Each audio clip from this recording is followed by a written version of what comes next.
Time for us to start? Okay. Good afternoon, Idaho, and welcome to a really special day here with a special guest. We're here with Sal Khan, and the topic today is a conversation on effectively using the Khan Academy. So, Sal, welcome to Idaho. Oh, great to be here. Very exciting. Cool. Great. I'm Roger Quarles. I work here at Boise State University. I'd like to thank Boise State for hosting us today. Great environment, great setup. Look forward to a fun time today. I'd also like to welcome our viewers across the state who have logged on today for this first-of-a-kind live video cast, and encourage you to ask your questions through Skype, Twitter, however we go about doing it today. Coming up in just a few minutes, we're going to engage in a live question and answer session with you, obviously, and my nice colleague, Lisa Kenneman. And before we do that, you're going to kick it off, I guess, with a little brief presentation, and then we'll get right to the questions. Yeah, I'll just do a little quick one. I'm giving, obviously, the longer talk tonight. But just so everyone's on the same page, I want to give it a sense of what Khan Academy is. It's most known for this collection of videos that I started making for really family, and as I guess a lot of things on the internet happen, people other than my family started to watch them. So I'll first show a montage of these videos, then we'll start to talk a little bit about the direction of Khan Academy. I think that's where a lot of y'all's questions are going to come as well. We could integrate over the surface, and the notation usually is a capital sigma. All of these interactions are just due to the gravity over interstellar, or almost you could call it intergalactic. So the right slot is I plus 1. This animal's fossils are only found in this area of South America, a nice clean band here. They create the Committee of Public Safety, which sounds like a very nice committee. Notice this is an aldehyde, and it's an alcohol. It's some type of an infectious disease. Exactly. So the key is when you start to look at data, you have to look at all aspects of it. Is their $30 million plus the $20 million from the American manufacturer. If this does not blow your mind, then you have no emotion. So that's kind of the video library. There's over 3,000 videos. This kind of gives a snapshot of where we are now. We're translating into 12 languages. We have a couple of other folks working on the videos. Over 140 million have been viewed to date. 6 million users a month. But a bigger and bigger part of Khan Academy is really this exercise library that we're working on now. We see here from the slide 500 million exercises done in total, about 4 or 5 million a day. And that's where it really starts to become interesting what's possible in the classroom, where students, they could watch videos at their own pace, they can do the exercises at their own pace, and then they can get, the teachers can get analytics dashboards on where every student is, and really intervene and diagnose a specific difficulty. So just to give a brief snapshot of this is what the knowledge map looks like. If anyone goes to Khan Academy right now, it's all free, we're not for profit. They can start interacting with this right over here. Each of those nodes are kind of these exercise generators. This is a calculus one right over here, the slope of a tangent line. Students plot the derivative. Mm-hmm. This one right over here, this is just basic subtraction. If a student, and it generates an infinite number of problems. If a student has trouble, they can click hint, they can watch the video, and it'll show up. And then the teachers get dashboards on it. So this is a dashboard from one of the pilot schools in Los Altos. And what happens is every row here is a student in the class. Every column is one of those concepts that you saw in that knowledge map. And I'll talk more in depth tonight at the talk. And green means the student's proficient, blue means they're working on it but no need to worry, and red means that they're stuck. And so the teacher can then go do a very focused intervention with that student, or even better, get one of the other students to tutor them. And this gives you a sense of some of the other dashboards that a teacher has access to. I won't go into depth unless someone asks a question about it. I can dig depth into what these dashboards are. But this gives a sense of the type of reporting that students get on themselves, so it really gives them ownership over their learning, and the teachers get on the students. And a student can have multiple coaches, so the teachers get the real-time data, the parents get the real-time data, and in our minds, what we're seeing emerging in this classroom, it's allowing, and it's kind of ironic, it's allowing these classrooms to turn into more human experiences through the use of technology. So now you visit one of these classrooms, and there's about 15,000 worldwide that are experimenting in this way, and they're all doing it a little bit different. And that's what we're trying to learn. What are the different use cases of this type of a tool? But the common themes are there's a lot more peer-to-peer instruction. There's a lot more teachers working directly with students, one-on-one or small groups, and there's a lot more open-ended projects. That now that the classroom has kind of been liberated from the state-mandated lockstep, everyone has to move together, it actually has freed up time for teachers to do more creative projects, kind of the things that I think they always wanted to do but never had time for. Well, that's incredible, and it really is amazing what you've been able to build, and there's been a lot of excitement. There's 30 people now. I'm not building all of It's this not now. you all Yes, by yes. yourself. I'm very productive, but yes. Well, that's great, and we just are so appreciative that you're here today. We consider it a great honor to be able to have this conversation with you, and we have a lot of educators across the state that have, through Google moderators, submitted questions that we're going to be able to get to today, as well as we have 3 sites where we have groups of teachers and administrators that have Skyped in to be able to ask you their questions live. So Yeah. again, thank you for being here. That was and exciting. for sharing with us your work and engaging in dialogue Yes. with us as we seek to revolutionize the classroom here in Idaho as Yeah, well. there's an impressive array of technology here, so we're ready to. We're trying. Empowered. We're Yes. learning along Yes. with you. So we'll jump right to the questions. And the first question that we have is actually coming to us via Skype. Linda, a teacher in Lakeland School District, which is located in northern Idaho. It's beautiful up in northern Idaho. It's not too bad in southern Idaho. It's either. not too Yes. bad here either. Yes. It's a beautiful state, but it's particularly beautiful this time of year up north. And so, Linda, thanks for joining us from Lakeland. And what's your question today? My question is, we're considering flipping a class, possibly physics, and where the students would get their instructions online and then do homework questions during the class. And our question is, how would Khan Academy play a part in a class like that? We've had a lot of conversation of late about flipping the classroom, and so I yeah. think this is a really great point for us to hit on. What do you think about the Yeah, flipping and so it's an classroom? interesting thing, and so the general idea behind flipping a classroom is that when you have resources like Khan Academy available, and it's not just Khan Academy, there's all sorts of video and resources on the internet, you could use that for kind of the initial content delivery, and it's kind of analogous to reading the book before you come to class, but now you get something more engaging. It's a human being explaining the concept, and then use class time for interactivity, so use it for problem sets, and so then the teacher can actually directly work with students can work with each other, and the teacher gets to see in real time before the exam, hey, well, students having a little difficulty in that, let me go a little bit deeper on that concept.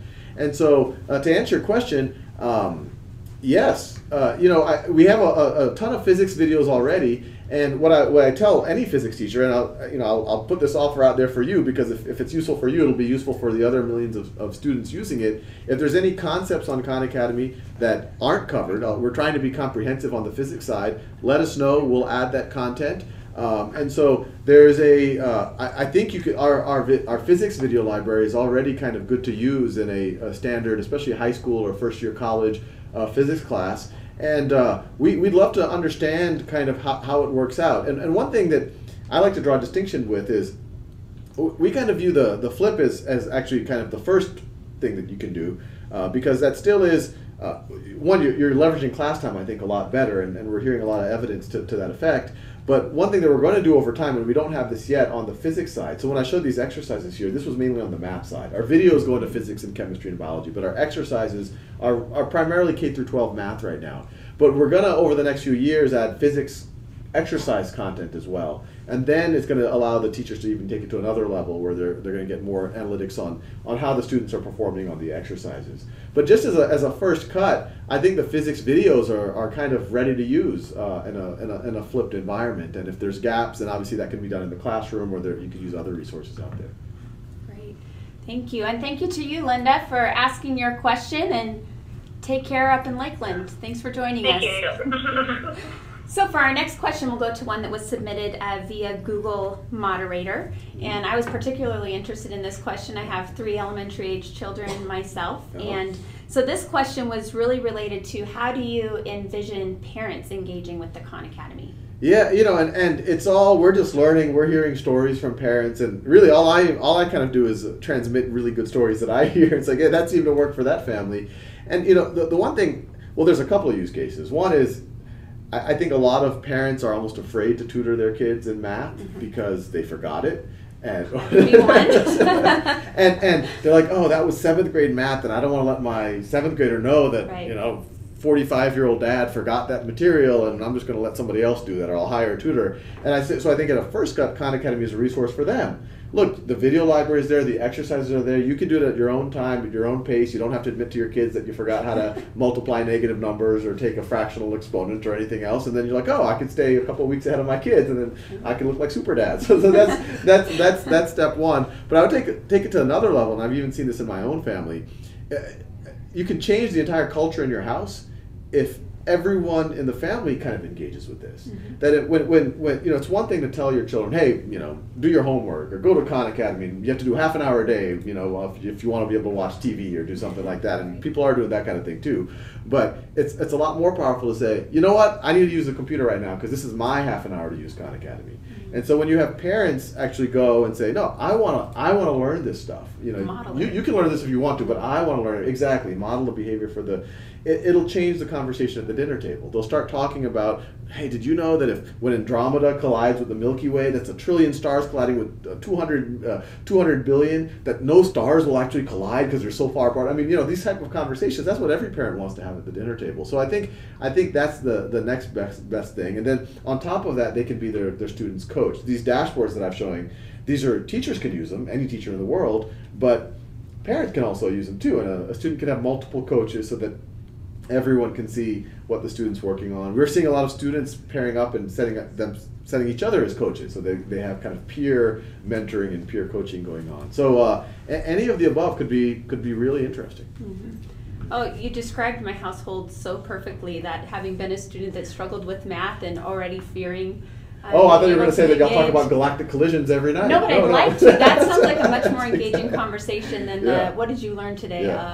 Yes, nothing, exactly, or not quite exactly, sure. So exactly. I think that any family would love to really grasp what you're describing. Yeah, and there's fun video. There's stuff that's kind of core academic stuff, completing the square, but there's stuff on Khan Academy about current events, about finance, about accounting, about history, and that's the kind of stuff that you watch that together as a family. I think you could have a fun intellectual conversation that night. Right, and from the videos I've observed, fun certainly does come to mind. I logged onto one about integers, and I was thinking, boy, who knew that integers could be so much fun? That's right, yes, it could be so interesting. Yeah, so. Well, thank you for that. We're going to go live to Bonneville, which is located in the southeast portion of the state, for our next question. And Terry, what's your question today? Hi. Can you hear me okay? Yes, perfectly. Okay. What types of learners best respond to your academy? Yeah, it's an open question. As you know, we're kind of discovering all of this ourselves, and we think even as what Khan Academy is, it's constantly evolving, and we're constantly trying to improve it. When I started this, and way back when with my cousins, I kind of imagined, okay, it'll work for kids like me. It'll work for my cousins who are kind of motivated students, and they really wanted to be good students, and they just didn't understand certain things in class, and now this allowed them to kind of remediate or catch up. And so I was kind of building it and saying, okay, I don't know what percentage of students that is, motivated students, maybe that's 10-15% of students. But the one thing that I've discovered, and it's been a great discovery, is that more than half the letters we get are from students who are parents of students who are traditionally disengaged students. Students who wanted to drop out of high school, students who never liked math before. And what you see through the narrative that we get through all of these letters is a lot of them, human beings I think naturally love to learn, but they got frustrated that they didn't learn basic algebra well, and then when you go into algebra 2, you have all those gaps in your knowledge, and that they start to just, if you're in a classroom and you don't understand what's going on, and you have some basic deficiencies that you're afraid to bring up, hey, I forgot how to multiply decimals, I forgot about negative numbers, it's a very scary experience. And that's why you hear so many people, when they talk about math, they get very anxious. Yeah. And I think now that we have the technology for that anyone can go and remediate their gaps without having to be self-conscious, without having to fear that anyone's judging them, those students are saying, oh, I'm re-engaging with mathematics. So to answer your question, I don't know what the percentage of the world this would apply to, but I'm now convinced that it's actually much larger than 20%. I think it's closer to 90% of students. Just once they start to feel that they're learning and they get to engage and they get to not be embarrassed and no one's judging them, they really do race ahead. And we're even seeing that in some of the classrooms, because when you let every student work at their own pace and start at the core, basic arithmetic, basic multiplication, we're seeing that in every classroom, you see some kids race ahead, some kids fall behind, and oftentimes you track them. But what we're seeing is if you let these kids who fell behind to kind of really build their foundations, some of these kids just start racing ahead. And then 2 months later, they're the best student in the class. And it's hard to predict who they are. And so we're just early here, but so far everything we're seeing is it's hopeful. It's a much larger percentage of students can be engaged than probably most of us thought. Yeah, well, and it's something new for them to engage in. I love that quote about the definition of insanity is doing the same thing over and over and expecting a different result. Right, and right. so I can very much see for students who are having a hard time to engage with something new that's related to technology and as fun and interesting as you've and the number of students who are motivated. This is the example I show is a traditional. If I just think about my own friends from high schools, for high school I had a bunch of buddies. They were not the fully engaged student in class, but then they would go home, and some of them were into playing chess. Some of them would addicted to video games. These video games were complex, and they would learn all sorts of stuff. They would dig up secrets about the video game. They were motivated people, but it was just they had to kind of get into it and be engaged for that motivation to come out. Yeah. Great. Well, thank you, Terry. We hope that you guys all have a great afternoon in Bonneville and enjoy the rest of the discussion. Thank you so much. All right, so we go back to Google Moderator for our next question, which you actually in your opening kind of started to hit on a little bit. It was almost as if you read our minds with some of these questions. But there's a question about how is progress assessed within the Khan Academy, and how can schools and teachers really provide guidelines for students using it so that it's, we like that it's fun, but I think that there are folks that are wondering, aside from just getting in and enjoying the experience, what are ways that teachers and students can really track progress? So there's a bunch of different ways. I mean, one way is just on the system itself. It's logging everything. Students get achievements, they show proficiency in certain things, and it keeps presenting a review for them at future dates. Teachers can say, okay, how are they doing on Khan Academy module this or that, or this concept? But then the broader question is, obviously, if you're a teacher in a classroom, if you're in an algebra classroom, there's a set number of milestones that you have to get your students to. And you're like, okay, it's good that, Tommy or Susie is working at their own pace through negative numbers and this and that, but, I've got a lesson plan, I've got to get to algebra by this date. There's a couple of ways of doing it. I mean, one is Khan Academy just happens in parallel, and kids can remediate and bone up, and then you go through the traditional lesson plan. And even there, we're seeing pretty promising results, that the kids are doing quite well on kind of the state exams, or even the teachers' school-specific exams. But we're even seeing cases where they're letting the classroom go. They're just like, look, kids are going to learn at their own pace. I, as a teacher, I'm going up the value chain. I'm going to intervene when necessary. I'm going to lead them through projects. And those we're seeing some pretty amazing results. There's a school, it's actually a very elite private girls' school in Los Angeles called Marlboro School. They have 7th through 12th grade girls all in the same math classroom. And so they're all officially registered for, calculus or trigonometry or pre-algebra or whatever, but they're all in the same math classroom. And so what's happening is they're all working at their own pace. They have this amazing math teacher who's now able to give personalized attention to them. And on top of that, you have a lot of peer-to-peer tutoring, which is something that you're not, in a traditional model, it's hard to capture all of that. I mean, sometimes the best explainer for the 13-year-old needs to hear that 15-year-old explain it in a way that really connects with them. And there, the teacher is still giving his regular assessments that he would give for each of those students for that grade level, and they're doing just fine. But there's all of this other stuff where some are getting ahead of grade level. The ones that aren't, they're able to spend more time on the stuff that they need so that they have a strong foundation. And so we're not prescribing that there's any best way to do this. What we want to really do is we encourage teachers to try it any way that they're comfortable with. We are, and I guess we'll talk about this ID21, and we're really intrigued by people who really push the envelope in some way and are able to measure it, and then share with us what the best practices are. And one of our goals at Khan Academy is to document those things and then put them up on. We have something called a teacher toolkit, and I think it's khanacademy.org/teacher toolkit, or if you just do a search for Khan Academy and teacher toolkit, it'll come up. And that's where us documenting what we see as some of the best practices that are emerging. But there's no one model for everybody. It's like, look, this is a tool. Let's figure out the best way that it can work in different use cases. Sometimes it could be at an elite private school. Sometimes it could be in an underserved public school in Oakland, California. And so we just want to explore with teachers on how this can work. I love that part of your vision, that you're so responsive to feedback from the field and folks that are using the Academy. Oh yeah, no, and look, I'm the most conscientious. I like to talk a lot, but I know that I'm, half of my stuff is coming out of science fiction books.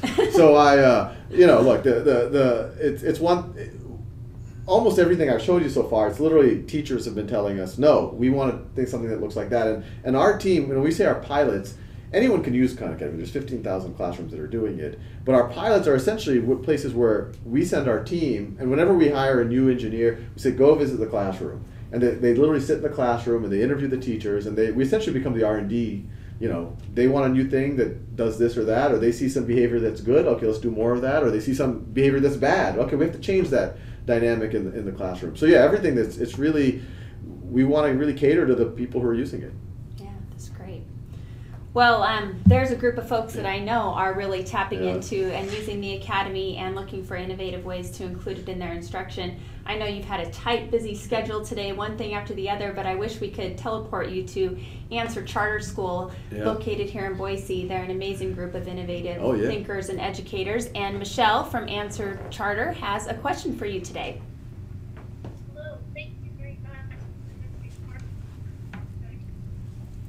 Here's a question. Actually, would it be possible to come closer to the microphone? It's not coming out too loud. Out of the picture. Okay. Oh, that's better. Are there plans to present more conceptual strategies and math models to support students' fluent understanding rather than relying so heavily on algorithms? Yeah. Especially since the Common Core state standards are coming out? Yes, so I'll answer both parts of that. So Khan Academy, I would say if we focus on, well, we can talk about the video content and then the exercise content. I would say the video content kind of is bucketed. I would say it's about, I would say it's 1/3, actually primarily conceptual. I mean, you actually will never hear in any Khan Academy video memorize this formula. Let's derive it from base principles. Let's see how it's connected with other things. That math fundamentally is about drawing connections and deriving and having a kind of a way of thinking as opposed to memorizing formulas. And you know, I encourage anyone to kind of do a search on Khan Academy for the words intuition or conceptual, and there's a ton of videos there. But on top of that, there are a ton of worked examples, and that's just feedback from students that's saying, okay, you've done the proof, you saw how it kind of the big picture, but I just want to see a lot of examples. And so that's why about half of the videos are worked examples of things. And on top of that, we're starting to add some more videos on real world examples. So there are some videos we actually did with LeBron James recently where he's asking basketball questions that are essentially probability questions, and then just explaining, you know, what's the odds of making 10 free throws in a row, or is it better to if you're 3 points down with 30 seconds to go, is it better to shoot the 3 or shoot a 2 and then foul and hope for another possession, and things like that. So real world examples and things from business and finance and economics and all the rest. But you know, to kind of focus on the question even more, our goal is to do as much of that as possible. As much conceptual as possible, as much worked examples as possible, as much as real world contextual stuff as possible. And on the exercise side, once again, kind of all of the above. We want to do things that will give students a bunch of subtraction problems just so they get really proficient in that. But we also want to do things, you know, like this this one right over here. You know, this I don't know, can we see are they seeing the slide? Like this slide right over here, this is a pure conceptual exercise where, you know, most people when they take calculus, they learn derivative and they learn all these power rule and chain rule, but the important thing to really learn out of differential calculus is that no, it's all about instantaneous rate of change. It's all about the slope at any point on a curve. And so the whole point of this exercise is that the student, it's really a manipulative for calculus students, so that they can, and the video's there if they have trouble understanding it, but they can change the slope at any point to say, oh wait, I'm just plotting out the line. And then on top of that, actually, we're about to launch some computer science. And we're not going to do computer science as an independent subject. We're going to sprinkle in computer science throughout the entire curriculum. So you'll have a computer science, so there'll be an environment where you can you can program to code DNA, or you could write a program to do a Monte Carlo simulation and to understand what the probability might be, or you could write a program to solve a differential equation or solve a physics problem.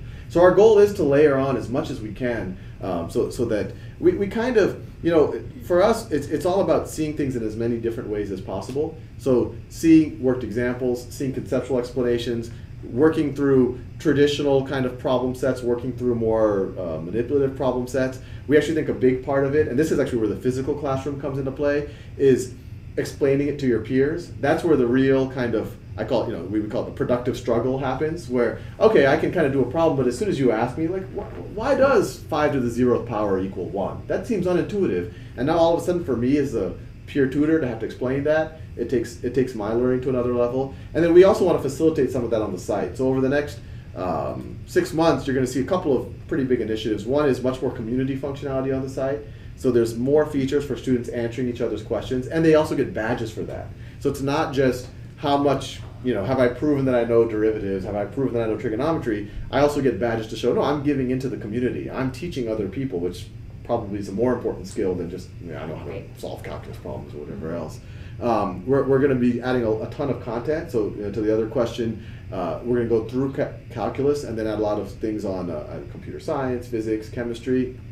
And then on top of that, we are, we're getting a lot of data in from all of that's happening. And so, we think we're just in kind of the tip of the iceberg and what's possible here. So we're just going to keep trying to iterate on the game mechanics, on the how students interact to optimize engagement and to optimize kind of outcomes as well. So how do students perform on external exams and whatever else, given how much time they're spending here. So I think I hear you saying that there's a variety of different types of things for students to engage that take them to different levels of thinking, but then it's also in how it's utilized within a classroom and with teachers that's having that engagement. Exactly. I mean, a broad way of thinking about it is, if we imagine what education is, it's a spectrum of stuff, and it's kind of an infinite spectrum. I mean, no one ever says, oh, we're done educating that person, that there's always something new that they can learn.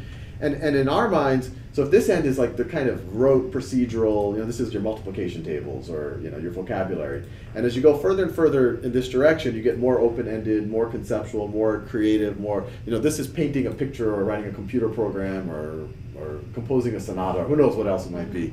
What we think right now is technology is good at maybe this part right over here. And as we do more and more of these manipulatives and videos on conceptual understanding and programming, we're going to keep pushing the envelope, keep moving in this direction.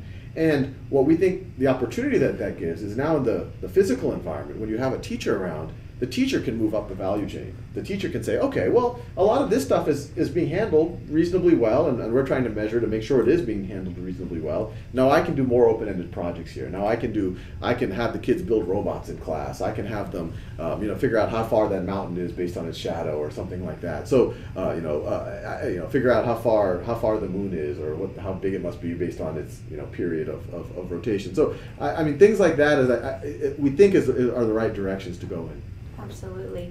Well, thanks, Michelle, to you and your colleagues there at Answer Charter School for such a great question, and we so appreciate all the work you're doing to continually take your students to a higher level of thinking in the work you do. So take care and enjoy the rest of the discussion.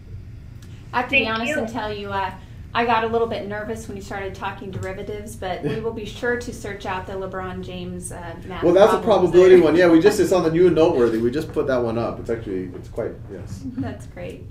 So the next question through Google Moderator, which you also, I think, briefly touched on in your opening, is how do you envision this technology and engaging with Khan Academy increasing student ownership in their own learning? Yeah, and that's once again, I mean, something we're just learning. I mean, we've got ideas and, what might work, what might not work, but we've starting to observe in classrooms some really interesting things about students taking ownership, and probably the most exciting thing that I've seen recently, and I encourage people, if you do a web search for Oakland Unity and Khan Academy, the math teacher and the principal there just recently wrote a blog post about kind of their experience. And the students are doing really well in the test scores and all the stuff that kind of traditionally people measure is something effective, and that's all great. But for us, the most powerful part was kind of touching on what you're talking about, which is they felt that for this student body especially, and this was a student body that's coming out of a very difficult environment. It's a very underserved community. That the teacher was saying, look, coming into it, these students were just disengaged. They just had no ownership. You could give them very easy problems. They didn't even engage their mind in the problem. And that because they were able to learn at their own pace, they were able to kind of get instant feedback and also have their peers and the teacher as kind of a community experience, that we're all on the same side. We're all trying to go on this kind of learning adventure together, that they're really taking ownership of their learning for at least for these students for the first time in their lives, and it's completely changed the engagement level, completely changed the energy level in the classroom. So yeah, I encourage people. Oakland Unity and Khan Academy, there's some pretty neat. There's 2 or 3 blog posts that they've written that for me have been kind of the biggest testimonies of what's possible here. That's great. I love that idea, that concept of a learning adventure that we're on together. That sounds Yeah, like I'm a big fan of something adventures. inviting. Yes. When my vows with my wife when we got married, I said I look forward to this adventure. And it's like, oh, marriage is an adventure. That's good. Is it still an adventure? Oh, it is. Very good one. Yes. Very good. Okay, let's see. We have time for one more question out of Google Moderator. Let's see. They're all so good. It's really hard to. It's really hard to pick. And, this is the only. Okay, I know. I kind of feel that pressure. Yeah, no, the last question. So we'll make sure it's a really good one. Do you see a correlation between strong independent learners and students who succeed in both college and in the workplace?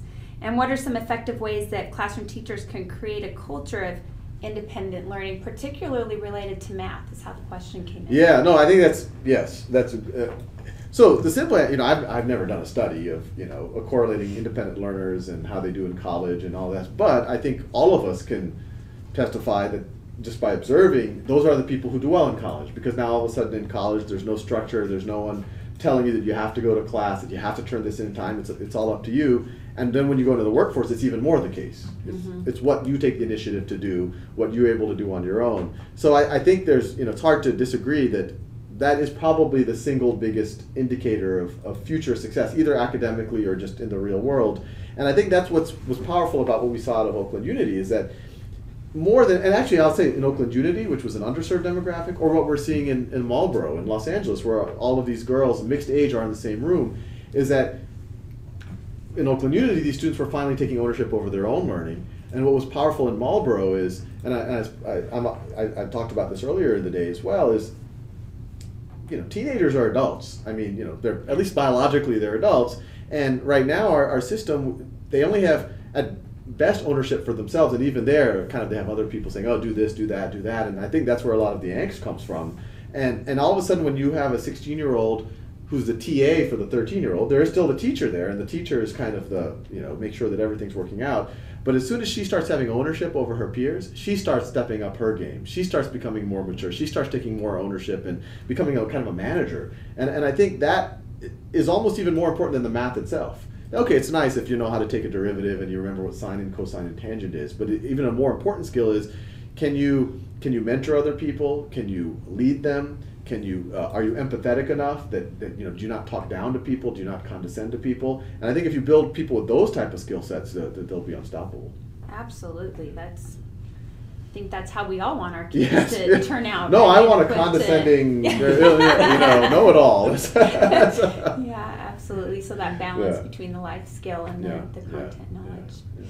Well, thank you so much. Thank you to the viewers that submitted questions via Google Moderator and who Skyped in for our conversation. And thank you so much for the time that you've spent with us in this question and answer session.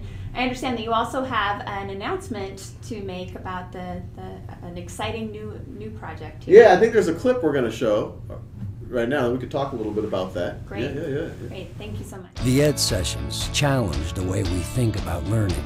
Now the search is on. Who's going to lead the revolution in Idaho?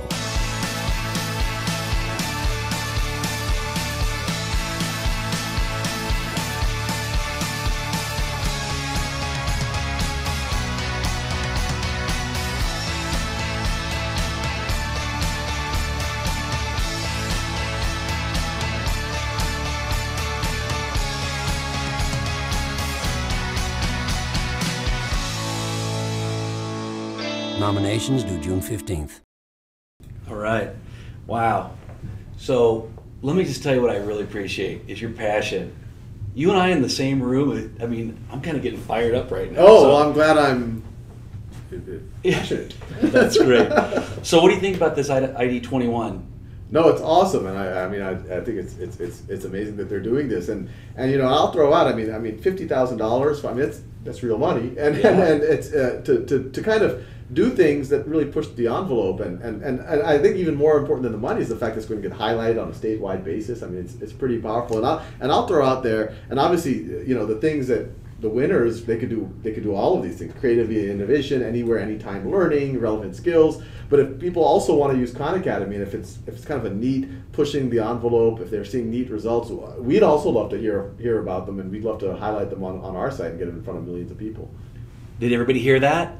He just offered up. He wants to hear our stories about what we're doing in Idaho with the Khan Academy and potentially with these ID20. Yeah, and we'd love to hear YouTube videos from students, teachers, anybody. That's parents. great. Yeah. So the J. and Catherine Albertson Foundation put this whole thing together, and they are a great supporter of education in Idaho. So they're behind this, they're behind you, they're behind all of us trying to improve the educational opportunities for kids in Idaho. In closing, just a couple things I got to cover tonight. So if you didn't get a ticket for tonight's Ed Sessions show, if you log on to ktvb.com and you click on the live link, you'll be able to access Sal tonight live at 7 o'clock. I think it starts right at 7, so it'll be live then. Click on the link. You'll be able to watch it in the comfort of your own home while the rest of us are enjoying the beautiful Egyptian and theater.